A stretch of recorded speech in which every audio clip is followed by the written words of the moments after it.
Welcome to the Girl Means Business podcast. I'm Kendra Swalls, a former teacher turned entrepreneur and mom of two. As women, we are so much more than just one thing. We're wives, moms, entrepreneurs, side hustlers, and dreamers with goals and ambition. On this podcast, we'll talk about everything from juggling family, work, and fun to making your dreams a reality through simple, effective marketing strategies, all designed specifically for the busy mom who doesn't have a lot of extra time. So whether you're just getting started or already have an established business, there's something here for you.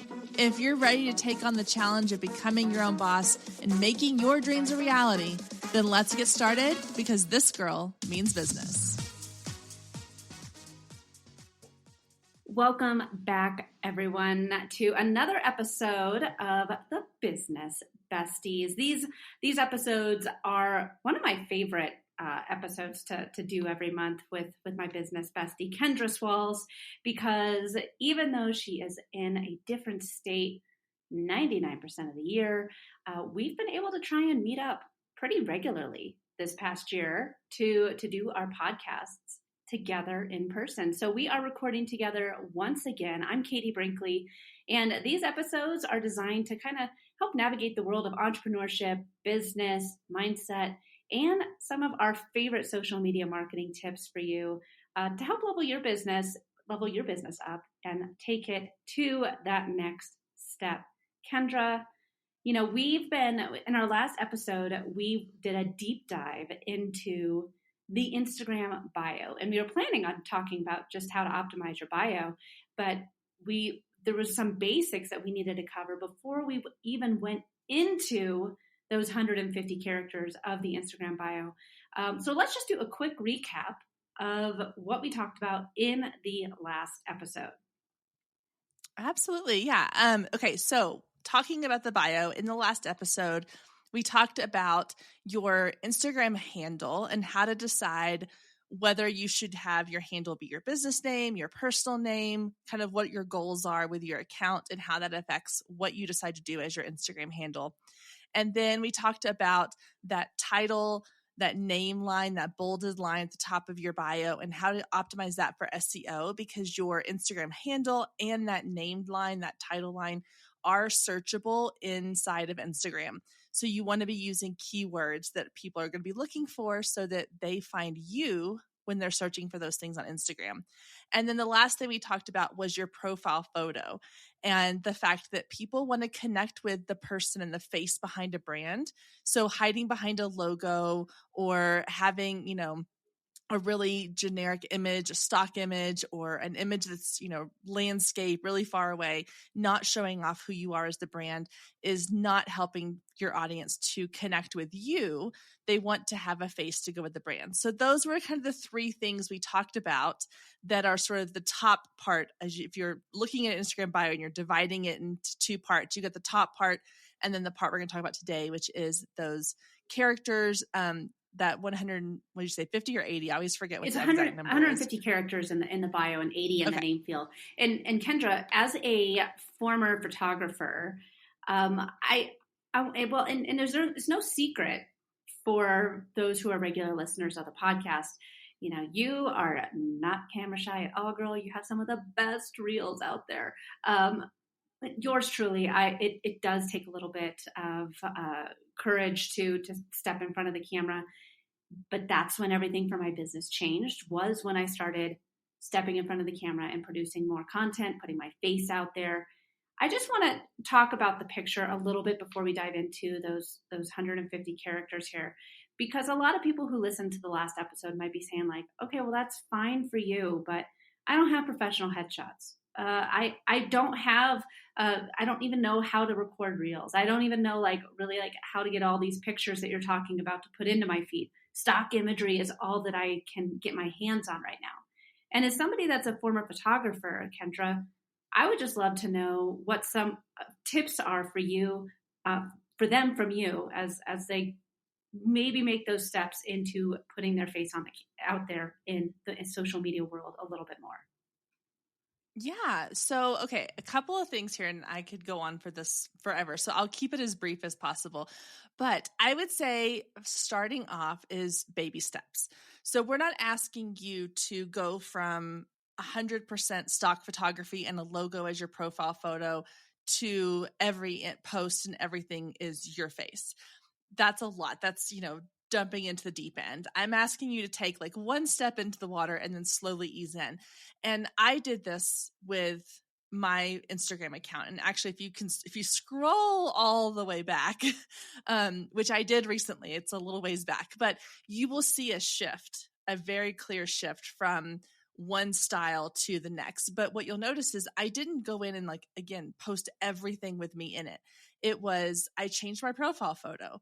And then I changed to where I had like one post a week had me as the photo in the, on the post or the graphic. And then one reel where like I was kind of in it, but I was lip syncing. So it's not something you have to like go 100% in on. You just have to take little steps. So when it comes to step one, which I would say is your profile photo, because that's an easy one to kind of capture the photo.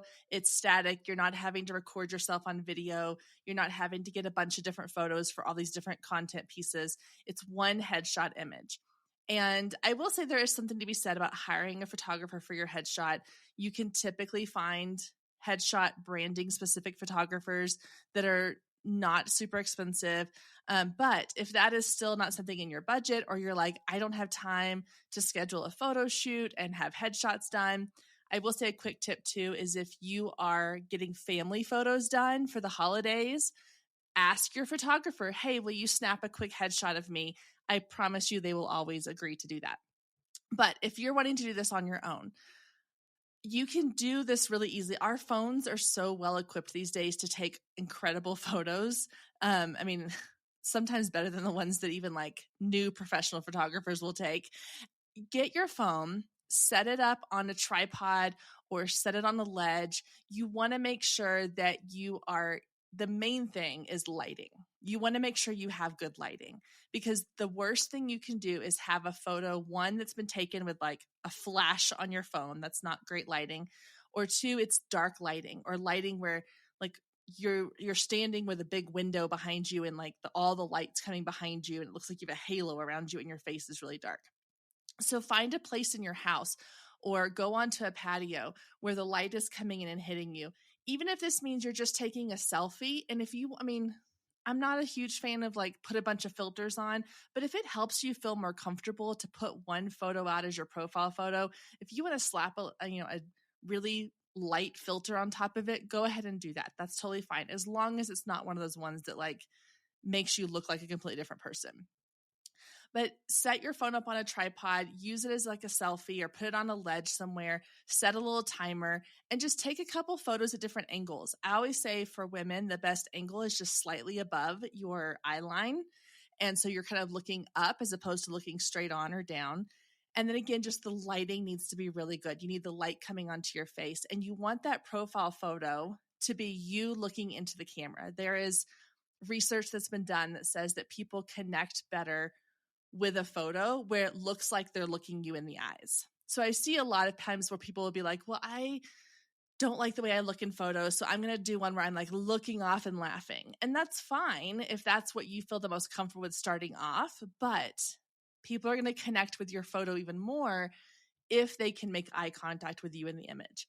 The great thing about taking the photos yourself is you have complete control. So if you take a photo and you go through the pictures you took and you're like, ugh, I don't like any of these, delete them and do it again. You're not waiting for a photographer to edit them and send them back to you to realize that like, oh, I don't really like that angle or my hair wasn't looking just right.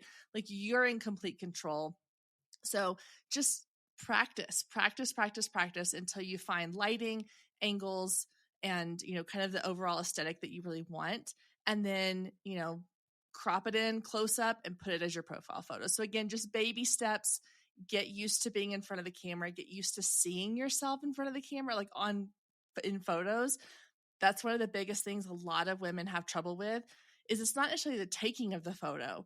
It's getting comfortable with seeing what we're seeing in the actual image. And so there's a whole like psychology that goes in behind it. I won't get into all that, but just kind of start with a simple little step, change your profile photo, get good with taking pictures of yourself, and then you can go from there. So I know that was a little bit of like a rabbit hole tangent, but hopefully that's helpful. It is. And I think that, we think like, oh, well, I need to pay for headshots or branding. I mean, but there are ways to do it affordably. Is with what you said too, good lighting. A lot to be said about good lighting. The photo that I currently have on my Instagram picture and my Facebook picture is actually a selfie. It was a day that I paid a branding photographer to come out and take pictures of me, which makes it even more ironic. But the picture I took, she was like, hey, go ahead and take a selfie of yourself. So I took a selfie of myself. We were out in great lighting. And sometimes you'll see that photo show up on different website assets and lead magnets that I have. But the one that's on my social media is actually the selfie that I was taking, and just because you're out in good lighting. So don't disregard the use of a selfie when you are out in good lighting. Now, let's dive into the importance of the bio. Now, I kind of alluded to this in the last episode when I said, you only have 150 characters to clearly state what it is that you do, who you help, why you, and what you want them to do, what your call to action is. So let's dive into that topic right now, because it sounds like it can be overwhelming, but it's really trying to figure out wordsmithing, and emojis are your friend. You can use emojis if need be. And one of the things that I use, is because I don't want to be testing any of this in the actual Instagram app itself and then potentially save it and then not be able to update my bio for days or whatever.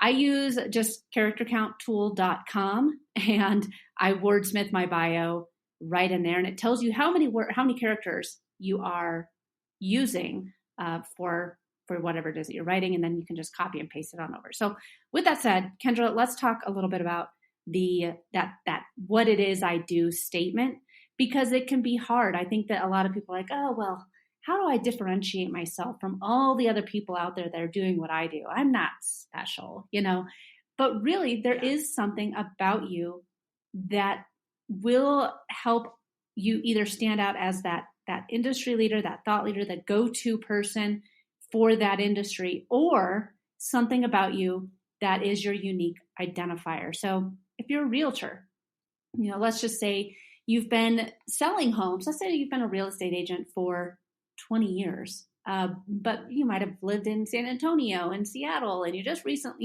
you moved to Denver about 6 years ago. And actually, you've been specializing in a certain area of Denver, for the past 5 years. So let's say you specialize in the Park Hill area, which is a downtown Denver neighborhood. You can say that you are a Denver realtor specializing in the Park Hill market. Does that mean that you can't help people throughout the greater Denver area? No, but people who are looking for that specific location or that specific neighborhood, they're like, oh, they specialize in this neighborhood. I absolutely want to work with them because they know all the ins and outs. They know all the best restaurants. They know the best schools. They know if this is a busy street or not because they specialize in this neighborhood. Stay with us. We'll be right back. If you've been listening to the Girl Means Business podcast for any amount of time, then you know my love of email marketing runs deep. Not only is it a great way to generate new leads, but it's one of the most effective methods for nurturing warm leads and turning them into sales.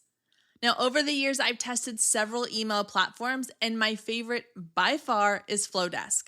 Not only do they make email marketing simple and easy, even for the technically challenged, but they have everything you need to create stunning emails, capture leads, make sales, and automate the entire process, giving you time back in your busy day. And the cherry on top is you're only charged one flat fee no matter how many subscribers you have. So while other platforms will increase your price when you go over your pricing tier limit, Flowdesk has no price increases or hidden fees. If you're ready to give Flowdesk a try, click the link below in the show notes to save 50% off your first year. Let Flowdesk help you design emails people will love. Click the link below and check it out. I have a feeling you're going to love it just as much as I do.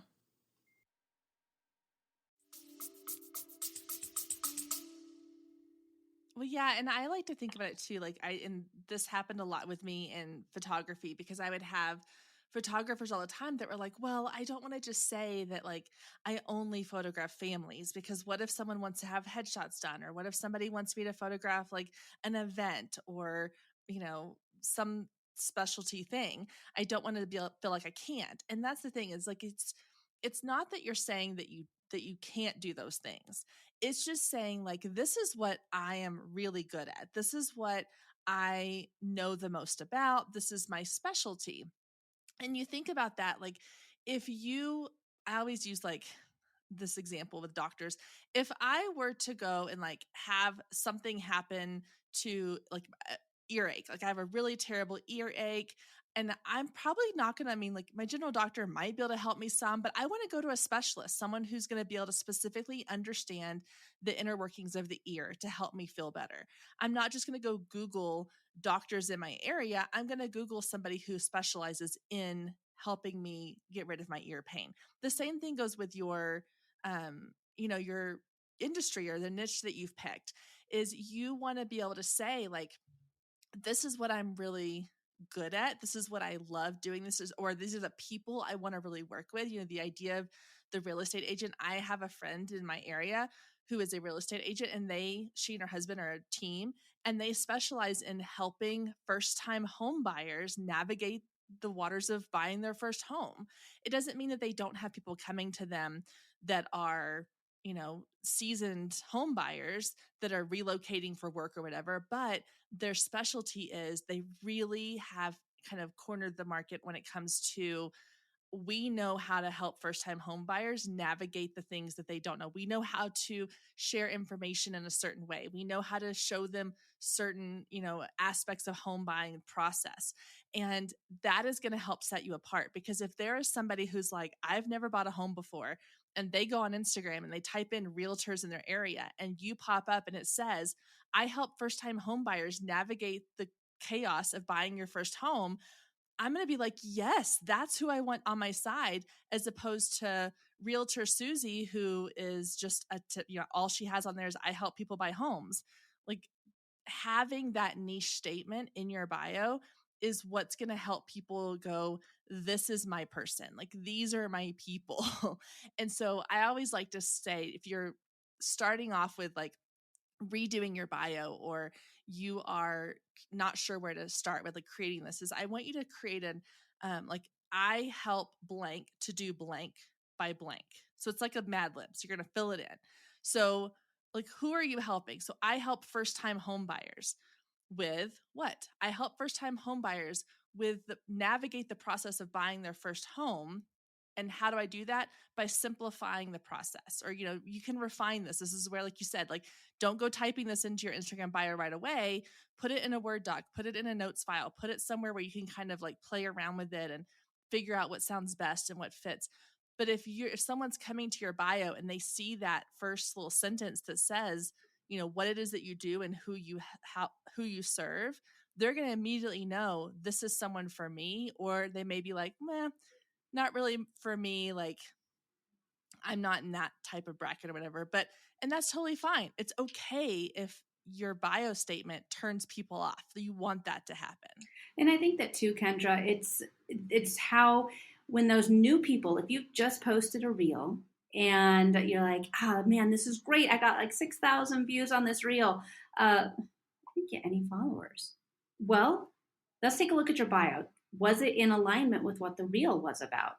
And this is where a lot of times, like, yes, it can be so hard not to just go ahead and do 100% of what is trending with the audio sounds, but you can still use a trending audio as long as you relate it back to what it is that you do or who you serve. Because that is where, like, oh, okay, this person might be for me. This is a funny reel, or I totally agree with that.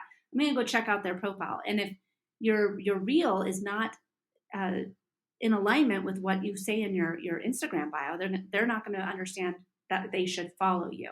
So if you're a location-based business like a realtor, or if you have a physical location, you're a photographer where you specialize like in, like headshot photography throughout, the greater Denver area, that should be in the bio. But if you can serve somebody anywhere, this is where it comes into how long you've been doing something. What is your authority builder? So for me, mine is 18 plus years. So I've been doing the social media thing for a while, and that's my differentiator, honestly.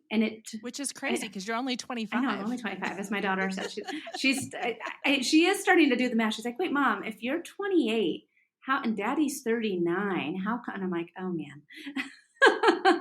And I'm 8 years old, and you were 30 when you got married. No, anyways, yeah, she's starting to be able to do math. But this whole 18-year statement, this was something that I shied away from at the beginning. And the reason behind it was because I was like, well, I wasn't getting paid for it, which I wasn't.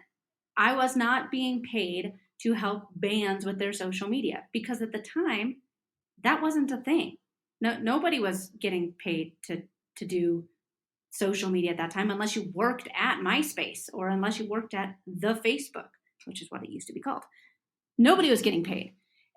But for me, my payment was in concert tickets. It was in getting free merch from the bands. It was by talking to them and building relationships with them. I was still doing a lot of these strategies and navigating things and trying to figure out the best ways to do them, but I wasn't getting paid. So I was like, I don't know if I feel comfortable saying that. And when I worked in corporate, I was doing this, but it was in a corporate role. So it was just an in addition to. I was not just doing social media. Again, times have changed. I've still been doing it for over 18 years, and I've been learning as all these new social media platforms come out. I mean, we don't even need to go into Vine and Snapchat and Blab. But I mean, like, this is where, like, I've seen the new social medias come out as they've been out and tried to learn the best strategies around them. There's nothing to shy away from. So take what you do. How long have you been applying it for your business? And you can use that as that differentiator of, I've been doing it for this long. And that can be your why you statement. Stay with us. We'll be right back. Hey, photographers, are you ready to make 2024 your best year yet? Growing a business is tough. You're following all the successful photographers and experts, soaking up their best advice and downloading all their free guides, trying to replicate their success only to come up lacking, blaming yourself when their methods don't work for you. But the truth is, it isn't you. Free content and one-size-fits-all courses can only get you so far. What you need is personalized help and guidance, but that can get expensive. Well, not anymore. I've created the perfect solution to get you personalized results for less than $2 a day. Introducing the Focus Photographer Lab, a one-of-a-kind coaching membership that gets you one-on-one results for a fraction of the cost of traditional coaching. Inside the lab, you'll find the 3 C's to success: classes, coaching, and community. With classes, you gain access to a treasure trove of pre-recorded trainings and invaluable resources. With coaching, you get monthly live trainings and Q&A sessions, along with my favorite part, the weekly one-on-one office hours, where we get to address your unique questions and challenges. And then there's the community, where you get to connect with an amazing group of talented female photographers who share your passion, supporting each other and inspiring each other to greatness. The best part is it doesn't come with an expensive one-on-one coaching price tag. You get all of that for just $47 a month. You can even try it for free for 14 days to make sure it's a good fit for you. And there is no contract and no obligation. You can cancel at any time. So what are you waiting for? Head down to the show notes and click the link to learn more and get signed up today. And let's make 2024 our best year yet.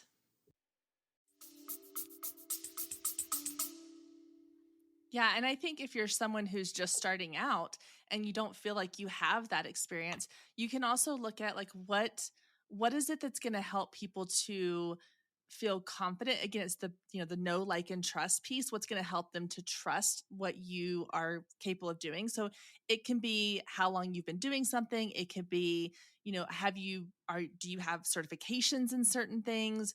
Do you, have you won awards? I know, like, for me with my photography business, I could put in there, like, I've been published in wedding and, nationalized wedding magazines. I've, speaking at these different conferences, Yep. things like that. So anything that's going to give you some credibility. Now, I will say this is where that 150 character piece comes in, because you only have a certain amount of space. And so you want to decide what is going to be most important to you. So here's a couple of things that I see people doing in the same kind of realm that I feel like are maybe some mistakes they're making. And one of them kind of goes back to that idea of the certification thing. So let's say, for example, that you are a yoga instructor and you have all of these certifications within the yoga industry.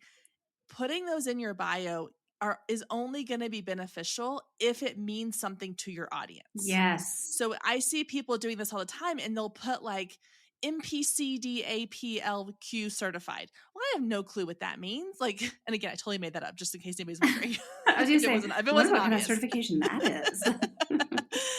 But like, if you put some crazy certification that means nothing to the everyday user in your niche, then that doesn't make any sense. Like, save that for your website, save that for other pieces of content. Put that into a post feed explaining why it's important that you have this certification.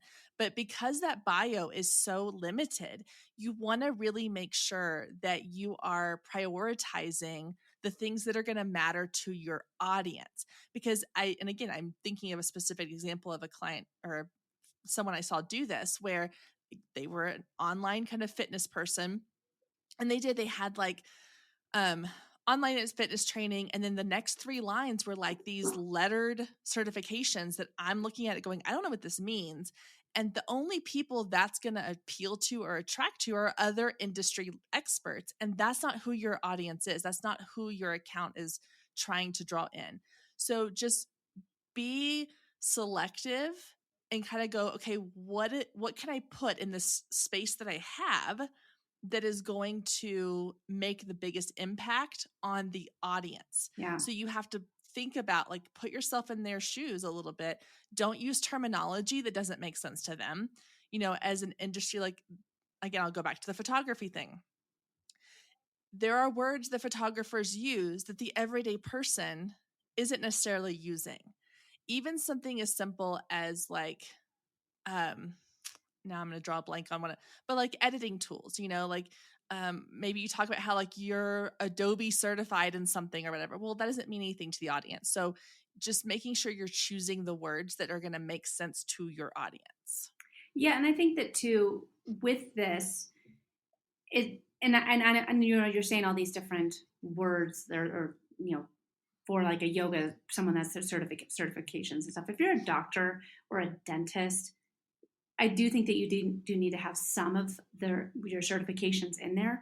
But just remember, this is very valuable real estate here in the bio. So if you are not able to clearly get out there who you serve, what you do, the why you, with all those certifications, just pick the one that most people will understand. PhD or whatever it is. Pick the one that most people will understand. And then I want to move into the final important piece of the bio. Now, with this, hang on, before we get there, can I talk about a couple, like just a handful of other things that I see people doing that I want to clarify? Yes. So a couple other little mistakes, and I'll be really brief. One, please stop using the crazy fonts that nobody can read. Well, I know that they like look fancy, but they can't. Screen readers can't read them. I mean, like, they look fancy, but if somebody is looking at it I say looking at it, if somebody is listening to it because they're visually impaired or they're blind, and blind people still like to use Instagram too. And that's where the alt text is really important. All that stuff. That's a whole nother discussion. But I mean, if you're putting all that fancy font in there, I should try and find a way to play it in this podcast episode here, because it doesn't come out like you think it does. It'll come out like squiggly 722, and it sounds really weird and messed up, and people are not going to want to follow you because they're not going to understand what it is that you're trying to say. Exactly. And it's hard to read. It's it's not as attractive and as eye-catching as you might think that it is when it became like a trend. So let's avoid those. I know you mentioned earlier, like using emojis. I would just say use them sparingly Yes. because again, this is very limited real estate.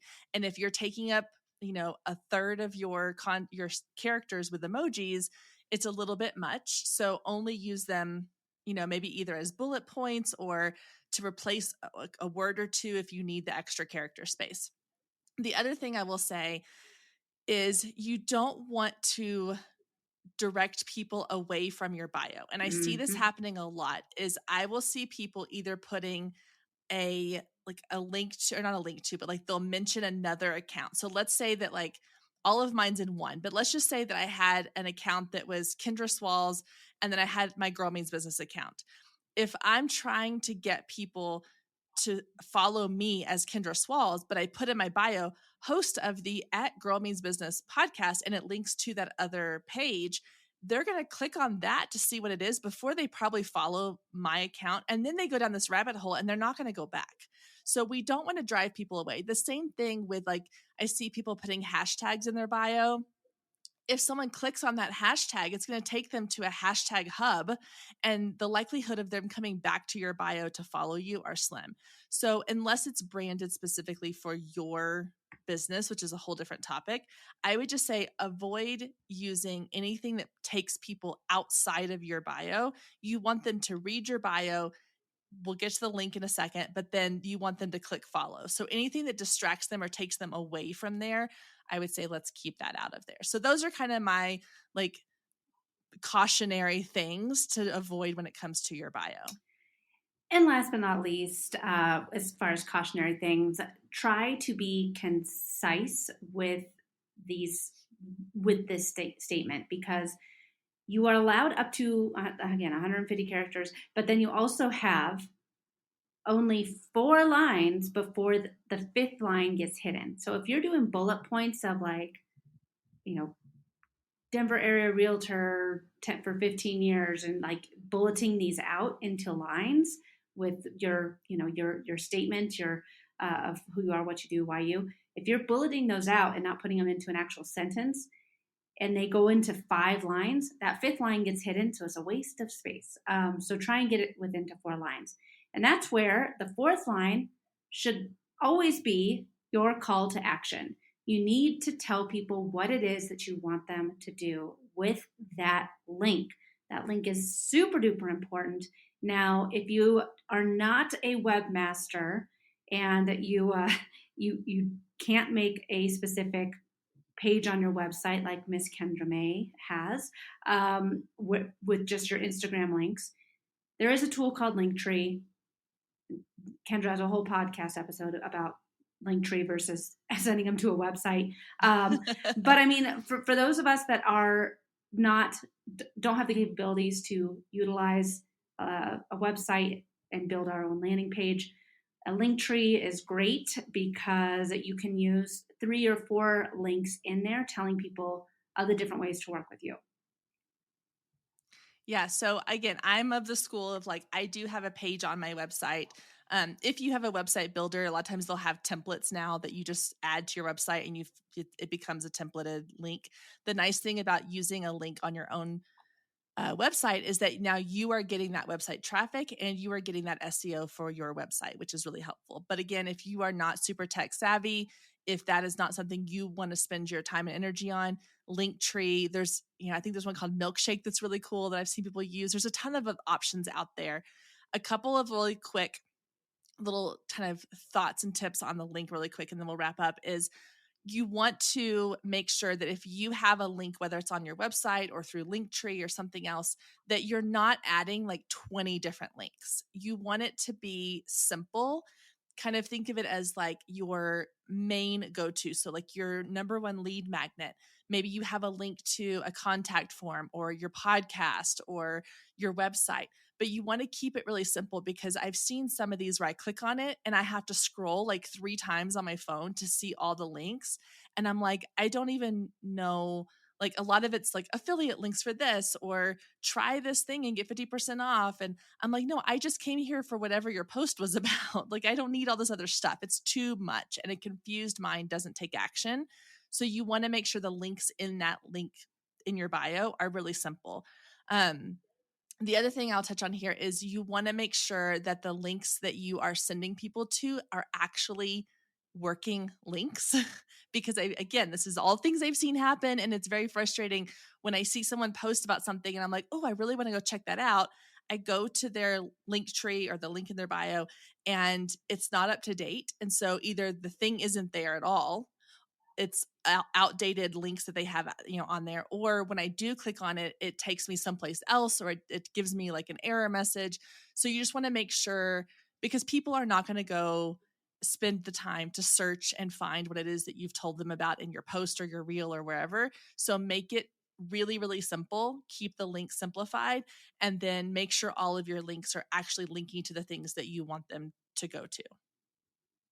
Very well put. And I think that too, with this link tree, link in bio, don't overwhelm them. Like you said, keep it simple, 3, 4 max links in there. And if you're like, I don't even know if I need to have more than one link, then send them to the most important page on your website where you can track and see, hey, am I getting new customers from Instagram? Am I getting clicks from Instagram? Make it a page that you can see actionable results come from. I always recommend having a lead magnet just so that you can continue growing your email list so you're not building your audience on rented land. But that fourth line needs to tell people what's in it for them. Get my 5 free tips to selling in the DMs with an arrow pointing down. Get your new email builder from Kendra. Click down, but whatever, for free, whatever, free email templates with an arrow pointing down, whatever it is, tell people why they want to click that link. And I promise you, you are going to start seeing more website traffic and more email opt-ins. Yeah, I agree. And I will say too, I keep saying last thing, I keep thinking of new things. Again, I could talk about this forever, but Instagram is also testing the option to have multiple links in your bio. But even if you've heard that rumor, even if maybe you're one of the people that has the option to test that out, just know that it's not going to be like where you have 5 different links available. That main link still needs to be your main link. Even if you get the option from Instagram to add multiple links later on, it's that first link that, like she was saying, the call to action, grab your free email kit here with an arrow, and that first link, that's still going to be like priority number 1. So you want to make sure that you have that as your prime thing. And then with maybe the future onset of multiple links in bio, that'll be a new episode in the future. But that's where you can kind of play around with putting in other things if you have that option. But you want to utilize that link in bio, because that's what, if somebody goes to your content, they're going to come back to that link in bio. So make sure that it is meeting all the things that we have talked about so far in this episode. Whew, that is a lot. I mean, and it was kind of funny because when we're sitting here in Steamboat, our favorite mountain getaway, to kind of sit down and really digest 2022, what we want to work on for 2023. We're sitting down talking about podcast episodes, doing some workshops together, the two of us. And we decided on this podcast episode in addition to a few other ones. And we started recording and I was like, man, this needs to be 2 episodes. And we've talked for over an hour just about the Instagram bio. So I hope after listening to part 1 and now part 2, you realize that, yes, this is it's not just a set it and forget it thing. You should go in and check out your bio at least once a quarter, if not once a month, because updating your links in your link tree or on your website that are attached to the link in your bio. You should just give it a little bit of attention every now and then, because there's a lot of things that go into it, a lot of marketing that goes into it.